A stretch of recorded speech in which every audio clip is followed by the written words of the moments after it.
All right, so again, 2-4, we talked about i's. We treat i's just like variables, like an x, with the exception of I squareds. I squareds are always going to replace, or I to the fourth, or anything like that.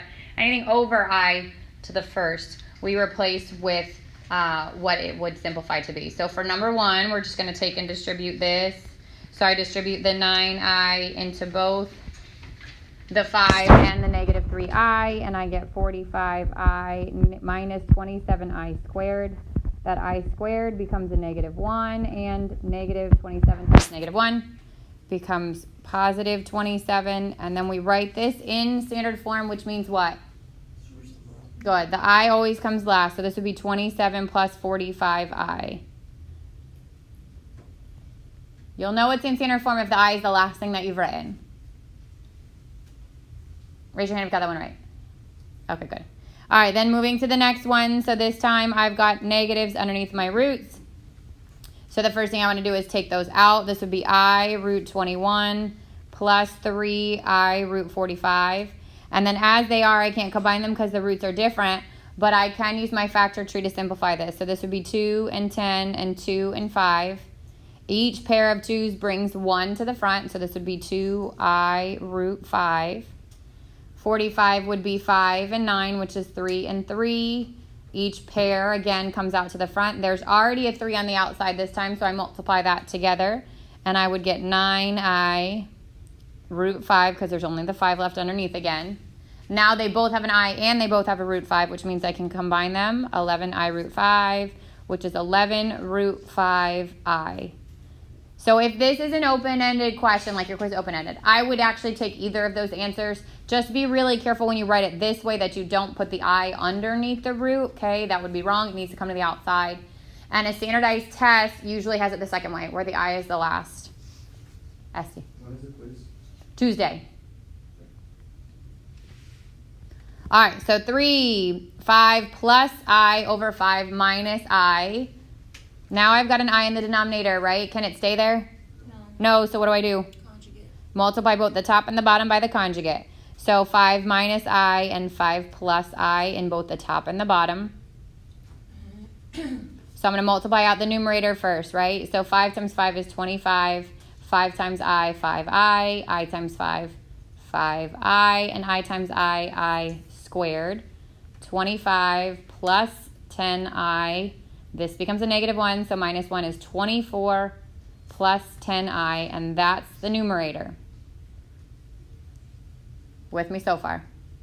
All right, then I want to do the denominator. So you can go through the process of multiplying that out, or you can use the shortcut. What's the shortcut? A squared plus B squared. Good. So what's my A? I. The 5, and what's my B? I.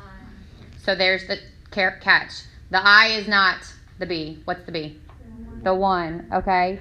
So be careful not to take the I with it, because on this one, it's just going to end up being negative 1, and then you would have A squared. It's plus B squared. You would end up subtracting it, which would be wrong. So you want to ignore the I and take what's on the front for the B. So this is 5 squared plus 1 squared, which is 25, plus 1, or 26. That's your denominator. And then I would split and reduce. So 24 over 26 plus 10 over 26i is 12 over 13 plus 5 over 13i. And again, standard form puts that I last. Who's 3 for 3? Okay, good. And then the last one, solve using quadratic, right? So this is not factorable. A would be 16, B would be negative 4, and C would be 3. S. For the last one, okay, so here I'm going to do negative b plus and minus the square root of b squared minus 4ac all over 2 times a. So b, negative 4 is 4, plus and minus the square root of negative 4 squared minus 4 times a, which is 16, times c, which is 3, all over 2 times a, which is 16. I get 4 plus and minus the square root of 16. Okay, this is 64 times 3 is 192. So minus 192. All over 32. Okay, the I is already out front. So then this is 4 plus and minus the square root of negative 172. No, 176, right? Yeah. Over 32. Oh, I don't need the negative underneath because the I will come to the outside. 4 plus and minus I root 176 over 32. 176 is 2, and 88, 2, and 44, 2, and 22, 2, and 11. 4 plus and minus I, this is 1 pair of 2s, 2 pairs of 2s, so 2 times 2 is 4. Root 11 over 32. 4 over 32, plus and minus 4 root 11 over 32. I'm going to kick the I to the outside. This becomes 1/8 plus root 11 over 8I. So got to keep going until you can't go any further on the simplification. Yep.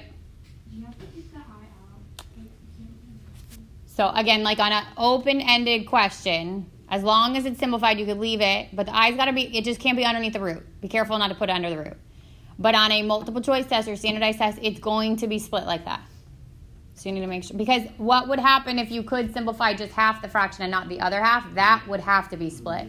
So if you go, like if it was like 4 over plus or minus 6I, let's just say, root 11 over 30, I should do 36 because they both go into it, okay? But they go into them differently. So if I leave it, it becomes, I can just divide each of those by 2, right? That would be 2 plus and minus 3I root 11 over 18. But this fraction, that part of it can go further. In that case, it has to be split because you can simplify part of it more. So just be really careful. Questions on the warm-up?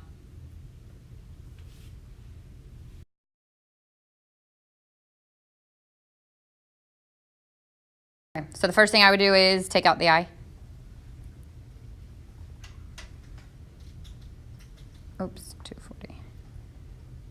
And then use your factor tree. So this is 2 and 16, 2 and 8, 2 and 4, 2 and 2. Bring them out in pairs. So 1, 2, that's 2 pairs of 2s. 2 times 2 times I goes on the front, which is 4. I root 2. And then go to the 240. Break that one down. This is 2 and 120, 2 and 60, 2 and 30, 2 and 15, 3 and 5. And then again, pairs. So that's 1, 2, that's a second 2. And this time the 3 and the 5 would get grouped together. There's no match there. So this would be plus 4I root 15. And since those roots are not the same, you can't combine them.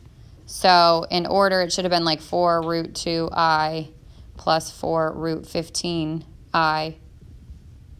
But then they don't break down. I think, because I had the same problem when I implemented that and I did it wrong. Okay. Remember, you can go back in after 8 a.m. and see the correct answer and see why, right? Yeah. So the fundamental. 2.5 is called the Fundamental Theorem of Algebra. Okay, it's a lot of the same stuff that we did in 2.3 with zeros and stuff like that, except that now we're going to have imaginary zeros in addition to our real and our rational zeros. Okay, so that's kind of the only thing that's getting added in. So you still have to pay attention to things like factors and roots and complete factorization and taking roots and finding the function from that, all that stuff. Using a graphing utility to verify, comparing X-intercepts, all that stuff is the same. The difference is now you've got imaginary roots combined in with your regular roots. So the linear factorization theorem says that if f of x is a polynomial of degree n, where n is greater than 0, then f of x has precisely n number of roots.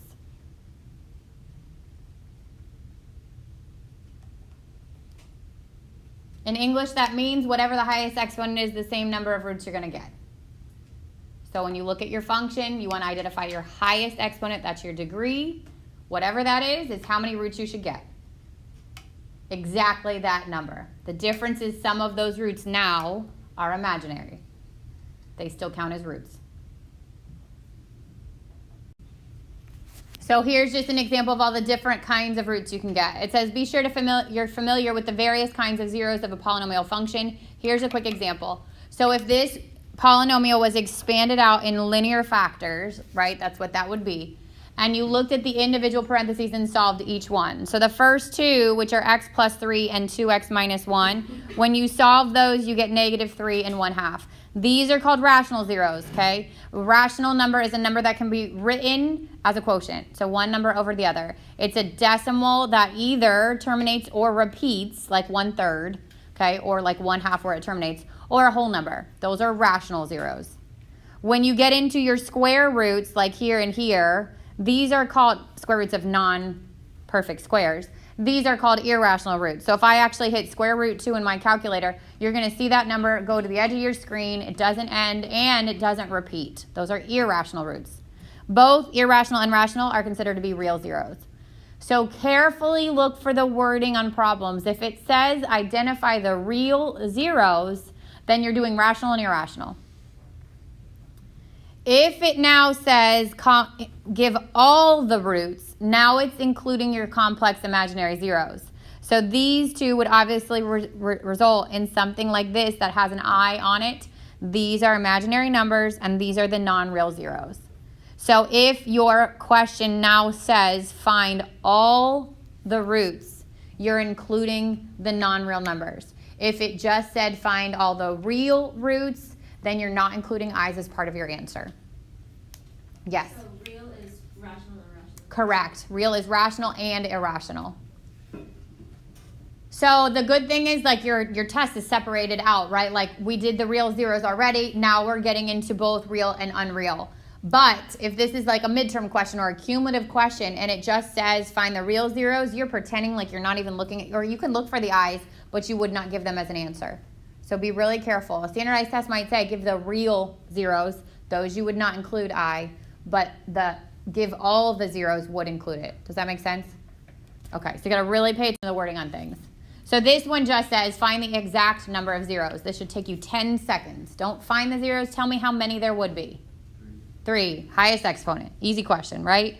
Definitely not on a quiz or a test. But if you know that, then when you go to the next ones, which are actually finding the zeros, you should be able to look at your answer and say, okay, there's 3 there. I was supposed to have 3. Good, I have them all. If I'm supposed to have 3 and I only have 2, then I know something's wrong. So example 2 says solve the function. So if I look at A, the first thing I'm going to try to do is factor these. Can you factor x squared plus 36? Nope. So I'm going to solve it by setting it equal to 0. I can subtract the 36. I can square root both sides, making sure I do what on that left? Plus and minus. So this is plus and minus the square root of negative 36, which is what?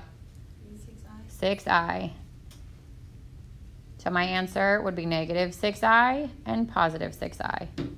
There are 2 of them. If I look back at my question, the highest exponent was squared, which tells you I should have had 2. Okay, this time, can you factor to start? To start, yeah, right? We can do what? We could take out the x, yeah. And then x squared plus 25, that can't be factored. So I'd split it. I'd get 0 equals x. And I get 0 equals x squared plus 25. Negative 25 equals x squared. X would equal plus and minus the square root of 25, which is plus and of negative 25, which is plus and minus 5i. So my roots are negative 5i, 0, 5i. You can give them to me as plus and minus 5i. I don't care. That's fine. Just make sure that you know that that's 2. So when you count them, 1, 2, 3, 3 roots matches your highest exponent. Raise your hand if you got it right. Good. Questions so far? All right. Now it says find all the zeros of the function and write the polynomial as a product of linear factors. So what's a polynomial? What's a product of linear factors look like?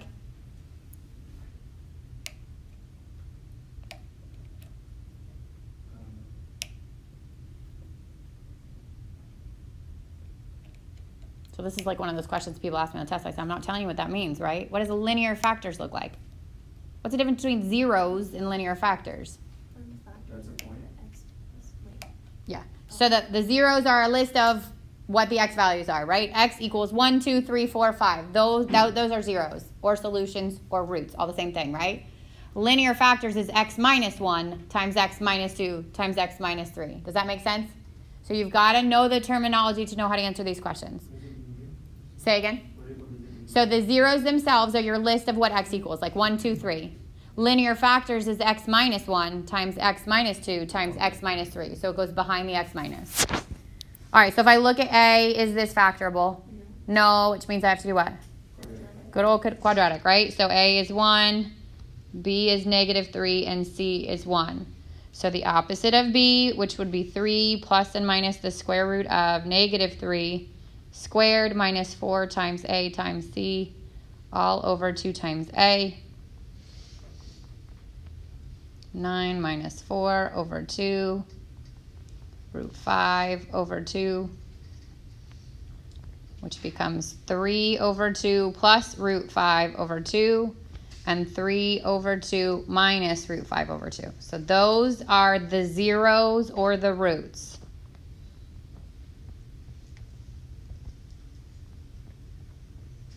Solutions, okay, that's what those would be. Now to write it as a product of linear factors, I have to put x minus in front of each of those. So x minus 3 over 2 plus root 5 over 2 is going to get the parentheses because that minus is going to both. And then x minus 3 over 2 minus root 5 over 2. Anna. I never remember, like, can you make those, like, fractions that you split into two, like, as one? Like, We want them to be split back out and anyways.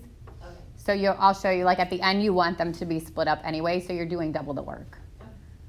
So now that minus goes to both, so -3 over 2 minus root 5 over 2, and then x minus 3 over 2 plus root 5 over 2. So we're close, but you can't have fractions within the parentheses. So what could I do to each set of those parentheses to get rid of the over 2's? Multiply by 2. So the 2 is going to go in the front here and the front here and get distributed into both set of parentheses, or each one. So this is going to go to all three, which means it's going to be 2x. The 2 on the bottom of the 3 is going to cancel out. The 2 on the bottom of the root 5 is going to cancel out.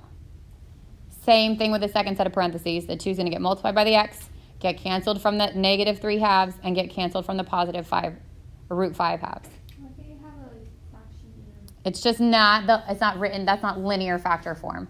You can't have a squared because it wouldn't be a linear factor, and you can't have the fraction in them. So this is what it's looking for when it says product of linear factors. And if I had extra time and I wanted to FOIL that back out, I should get my question. I should get that x squared minus 3x plus 1.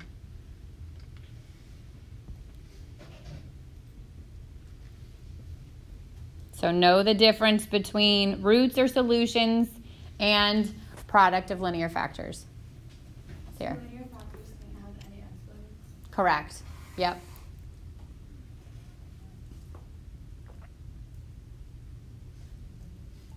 All right, you try B. So find.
All right, so if you got to this point, right, so like I factored the first one, 4x squared plus 9, 4x squared minus 9, and then the 4x squared minus 9 can go further to 2x plus 3 and 2x minus 3.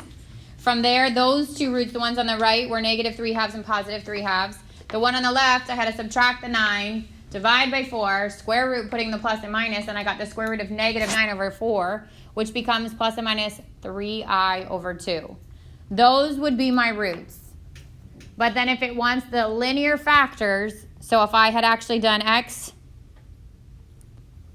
minus 3i over 2, x plus 3i over 2, x plus 3 over 2, and x minus 3 over 2. First of all, I could have saved myself some work on these because they are the same thing as these up here.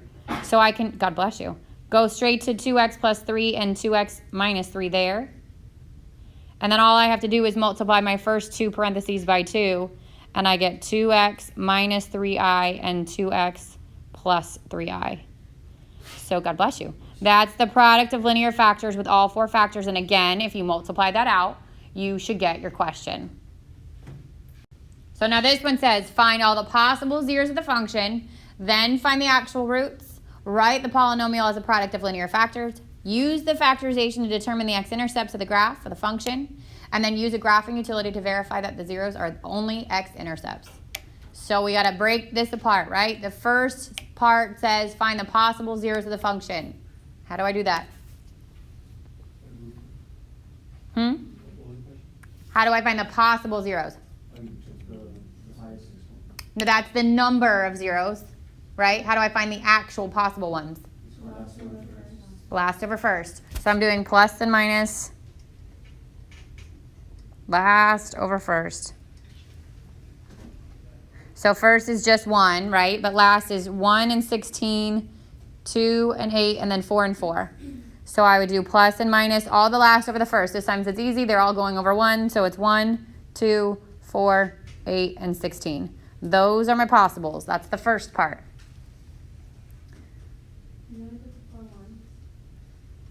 Yeah, because 4 are the same possible root, right? We don't repeat possible roots. Then find the actual zeros. So what I could try to do is look at something and say, can I factor this? There's 5 terms there. I can't factor that by grouping, right? So if I can't factor it, what can I do? Do synthetic division until I find the one that works, right? Fun stuff. So I'm going to start with 1. I'm going to do 1 on the outside. Look at my coefficients. They're in order from highest degree down to none. I'm not missing anything. So 1, negative 4, 8, negative 16, and 16. Bring down the 1.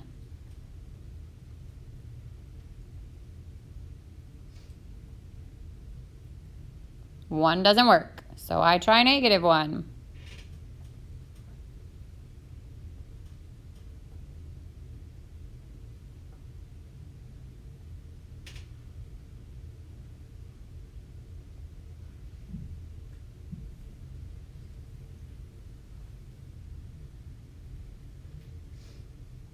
Doesn't work, so I try positive 2.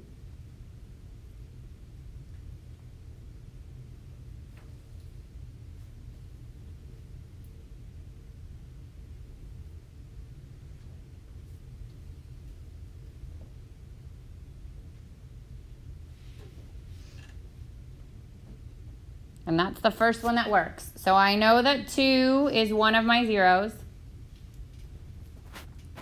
I've reduced this a degree, so I've got 1 less than the 4th, which means this is x to the 3rd minus 2x squared plus 4x minus 8.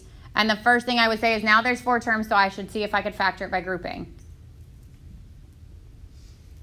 Can you take something out of the first set of parentheses? Yes. X squared. Can you take something out of the second set of parentheses? Positive 4. What's inside the parentheses is the same, so factoring by grouping worked. And I'm here with my remaining factors, and then I got to solve them. So I set this equal to 0, this equal to 0, x equals 2, negative 4, plus and minus the square root of negative 4, plus and minus 2i. So I already have 2, but this is telling you that there's another 2 as a root. And there's a 2i, and there's a negative 2i.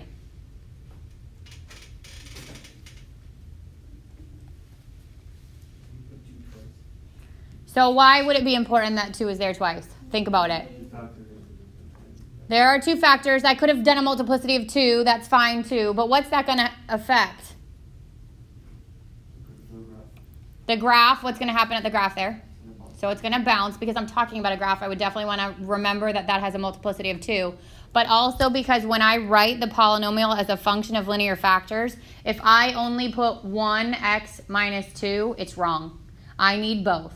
Okay? So if you're listing the zeros and you just want to put 2, that's fine. I won't mark it wrong. That's technically correct. But you have to know that there is 2 2's so that when you go and do your x minus 2, x minus 2, x minus 2i, and x plus 2i, all 4 of them have to be accounted for. Does that make sense? Yeah? Okay. So the 2 2's came first from synthetic and then from factoring what was left. So now this says use the factorization to determine the x-intercepts of the graph of the function. So what do we think the x-intercepts are going to be? Just 2, right? 2, 0. Because will you see a 2i on your graph? Will you see a negative 2i on your graph? No. Okay? And then it says use the graphing utility to verify that the zeros are the only x-intercepts. So I graphed this. But I didn't. So my graph looked like this, which confirms what we thought was going to happen because there's only one x-intercept. It bounces at that intercept because it had a multiplicity of 2. Okay, the other real zeros will not show on your graph.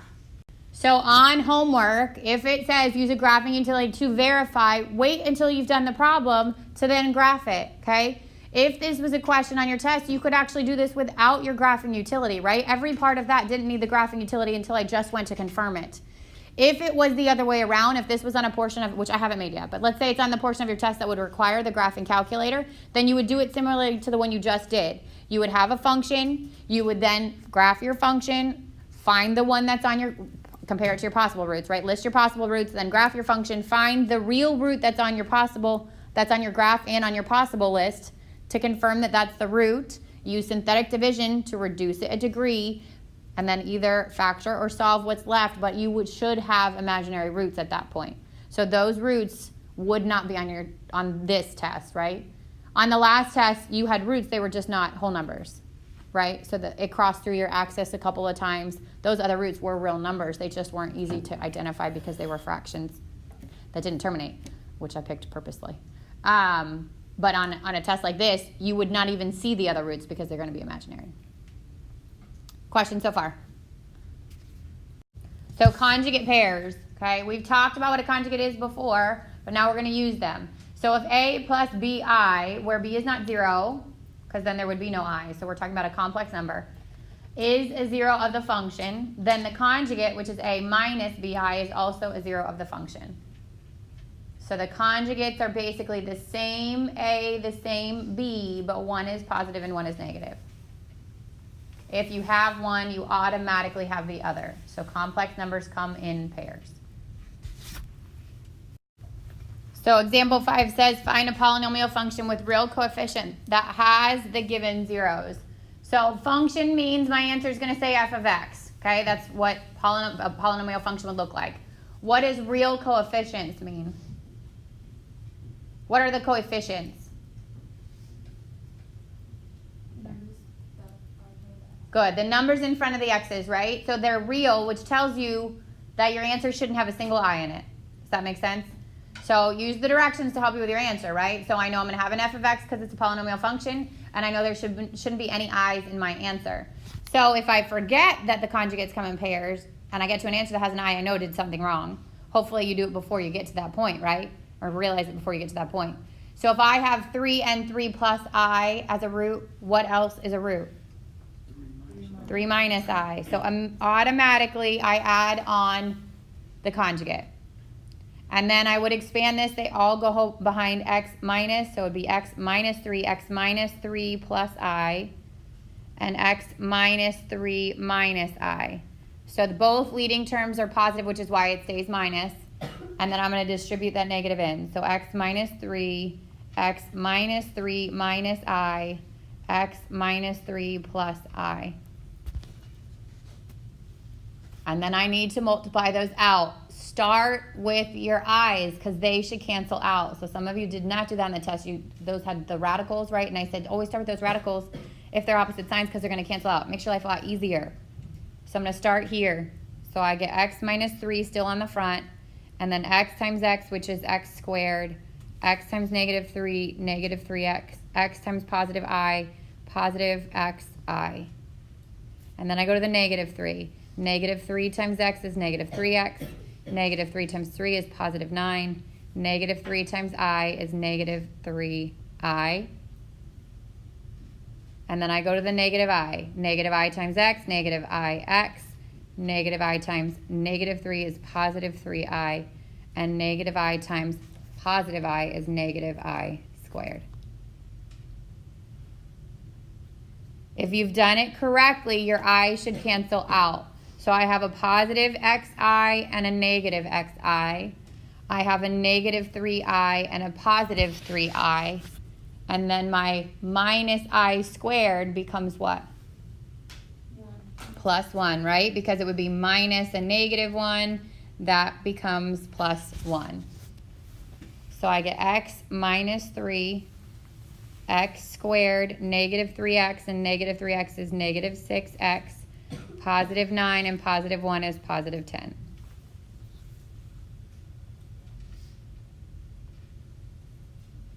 Now I've got to distribute the x minus 3. So the x goes to x squared, x to the third. The x to negative 6, negative 6x squared. The x to positive 10, positive 10x. Then negative 3 goes to all three, negative 3x squared, positive 18x. That should be 18x. And then the last one, negative 30. Now I combine my like terms. X to the third, 6x squared, negative 6x squared, negative 3x squared is negative 9x squared. Positive 10, positive 18 is positive 28x minus 30. And then again, make sure, because this is a function, that we set it equal to f of x.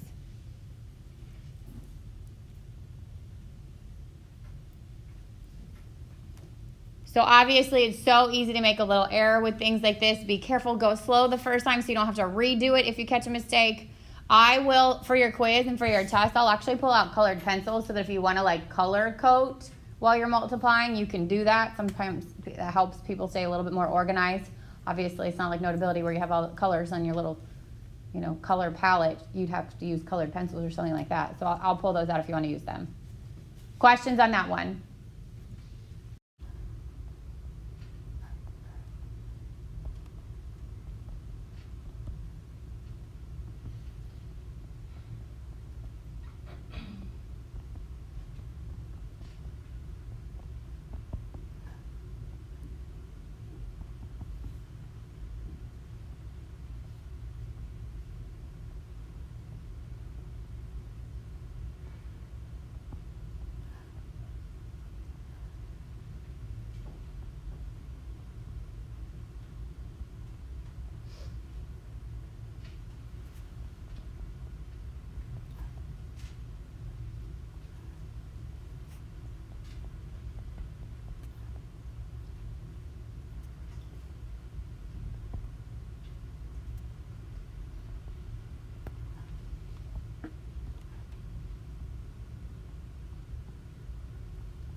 Okay, so now how can we use stuff like the complex zeros to find additional roots? So let's say that you only have let's say you only have imaginary roots, okay? The only way that you'd be able to find them, because you wouldn't be able to use a calculator to find an imaginary root, is they'll either give you one to start with, and you'll use those to reduce them a degree, and then find your remaining ones, okay? Or if it was something that you could use a calculator for, if they didn't give you anything, you could use the calculator to find a real root and then reduce it a degree, that kind of thing. So in this case, we're saying that they're going to give you one complex zero. So it's going to say, here's your function, here's your one complex zero. From there, you already know that there's a second complex zero, right? So you can figure out what that is. You can multiply out those roots. You can divide the original function by the quadratic and get the remaining roots. So I'm going to show you actually two ways to do this. You choose how you want to do it, but I'll show you two ways.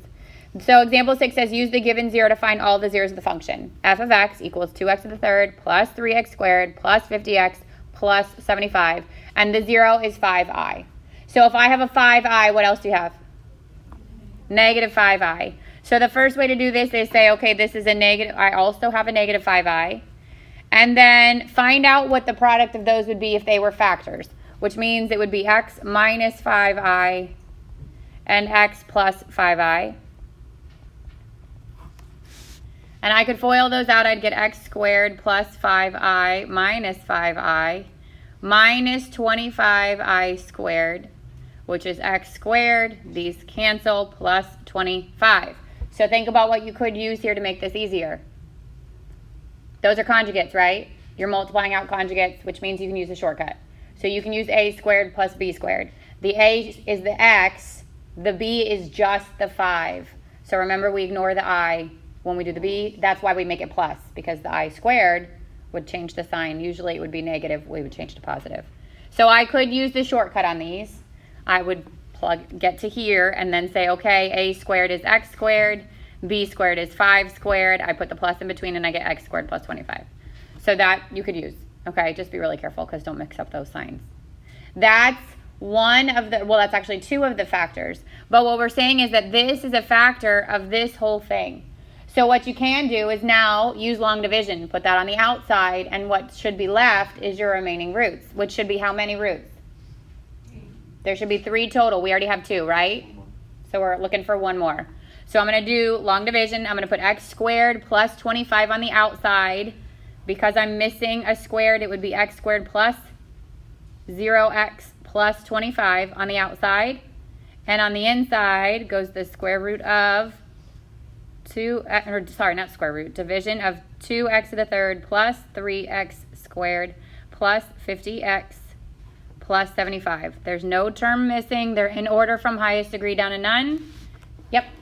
So why can't you just factor it like with grouping? Oh, it won't always be factorable. Oh.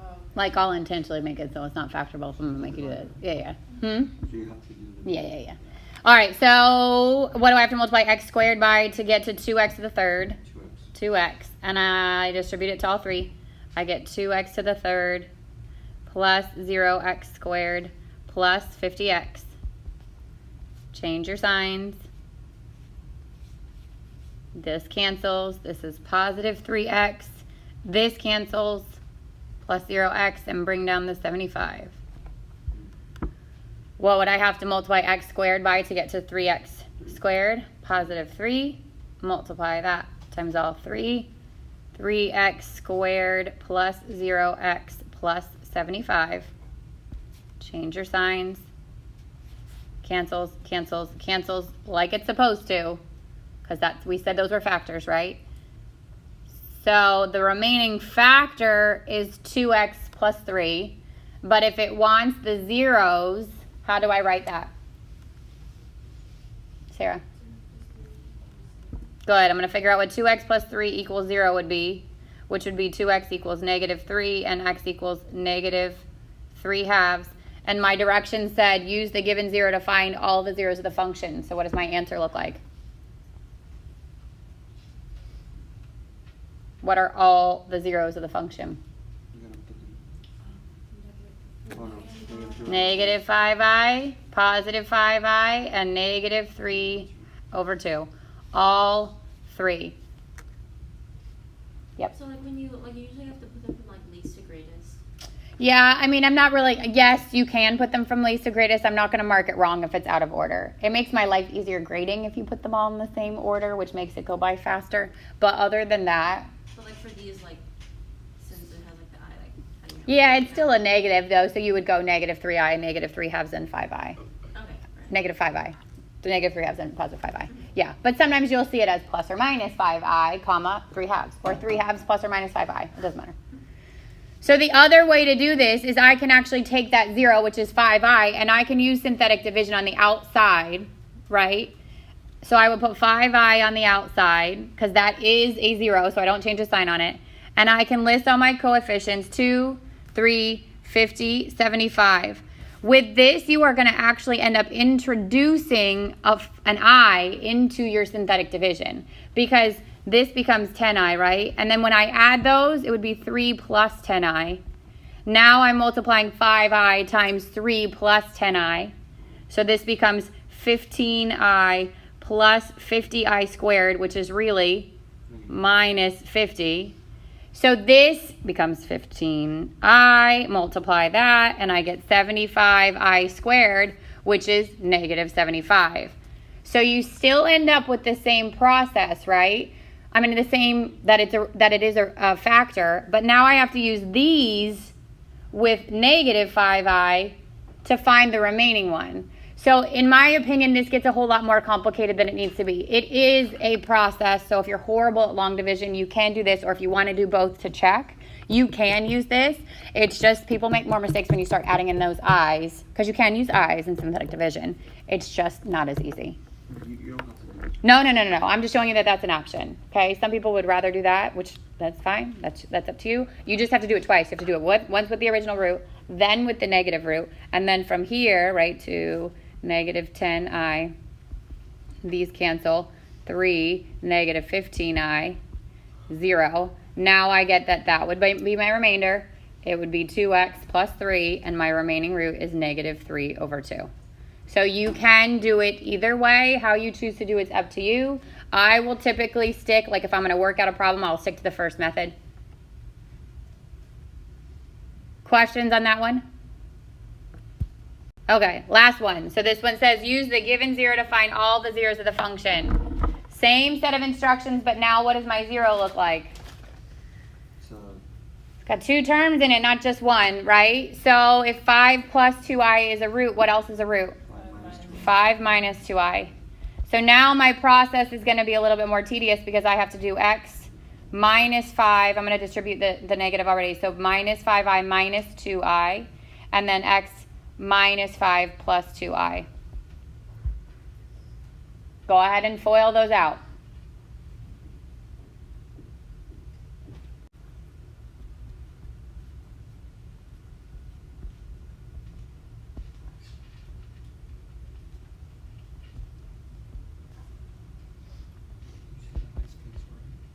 They should cancel. Yep, because it's a conjugate.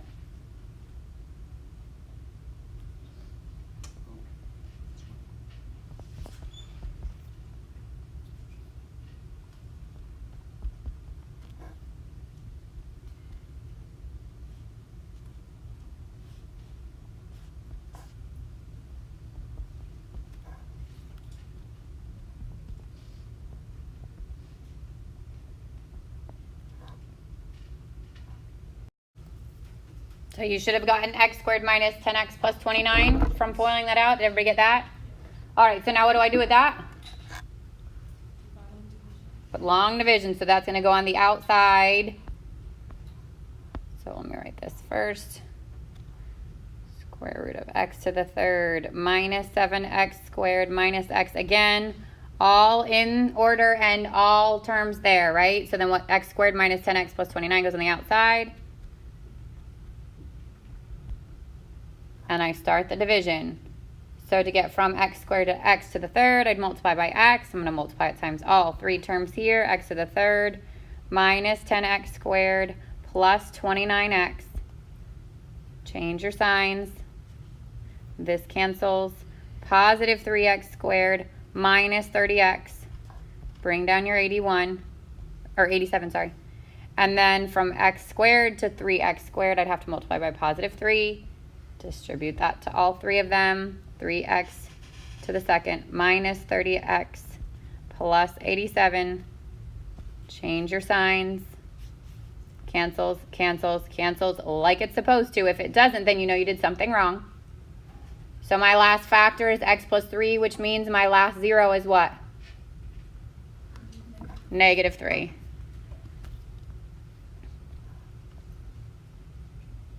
And those are your zeros. The one they give you, the conjugate of it, and then the one that you're going to find. And again, my original degree was to the third, right? So I know that there's 3. Questions? So you want the zeros in a list? Yeah, so zeros list, if it's set as a product of linear factors, then I would write it as x minus 5 minus 2i, x minus 5 plus 2i, and x minus 3. So the difference between linear factors and zeros or roots or solutions.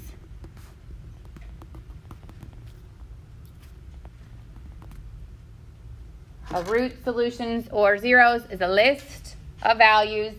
Product of linear factors is them in parentheses. And if you wanted to FOIL all that out on the bottom, just because you have extra time and you want to just fill it because you're bored, if you FOILed that out, you should get your question. Questions? So the question on factor by grouping, it's going to be more like this, where that's not factorable by grouping. You have to add on a 0, okay?